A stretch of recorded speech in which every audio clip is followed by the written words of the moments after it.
നിക്ക് എങ്ങോട്ട് ഈ തിരക്ക് പിടിച്ച് ഇത്ര ഓടിപ്പോന്നു? കുറച്ച് സമയം നിക്ക്, ഒന്ന് കേട്ടിട്ട് പോകും. എന്ന് വെച്ചാല് നീ ഒരു മുഅ്മിനാണോ ഒരു മുനാഫിക്കാണോ എന്നറിയാൻ നീ ഉദ്ദേശിക്കുന്നുണ്ടെങ്കിലേ, നീ സക്കാത്ത് കൊടുക്കുന്നുണ്ടോ, അത് ചെയ്യുന്നുണ്ടോ, ഇത് ചെയ്യുന്നുണ്ടോ, പാവങ്ങളെ സഹായിക്കുന്നുണ്ടോ, ഇതിലേക്കൊന്നും നീ നോക്കേണ്ട കാര്യമൊന്നുമില്ല. നീ ഒരേ ഒരു കാര്യത്തിലേക്ക് നോക്കിയാൽ മതി, നിനക്ക് മനസ്സിലാവും നീ ഒരു മുഅ്മിനാണോ മുനാഫിക്കാണോ. എന്താണെന്നല്ലേ, നീ സുബഹി നമസ്കരിക്കുന്നുണ്ടോ, നീ സുബഹി നമസ്കരിക്കുന്നുണ്ടോ ഇല്ലെന്ന് എന്നതിലേക്ക് മാത്രം നീ നോക്കുക. നീ സുബഹി നമസ്കരിക്കുന്നുണ്ടെങ്കിൽ ലൈസ ബൈനക വബൈനൽ ജന്നതി ഇല്ലാ അൻ തമൂത്, നിന്റെയും സ്വർഗത്തിന്റെയും ഇടയിലുള്ള തടസ്സം മരണം മാത്രമായിരിക്കും. നീ സുബഹി നമസ്കരിക്കുന്നില്ല എങ്കിൽ അതൊരു അലാമത്തുൽ മുനാഫിഖ്, അതൊരു മുനാഫിക്കിന്റെ അടയാളമാണ്.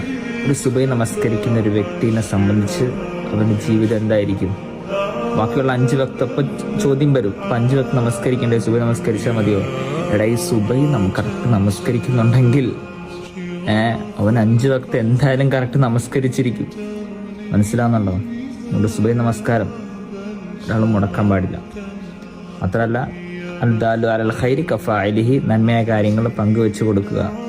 ആരെങ്കിലും ഒരാൾ സുബഹി നമസ്കാരത്തിൽ പതിവായിട്ട് ചെയ്തു തുടങ്ങിയാൽ എൻ്റെ പ്രതിഫലം ആർക്ക് കിട്ടും?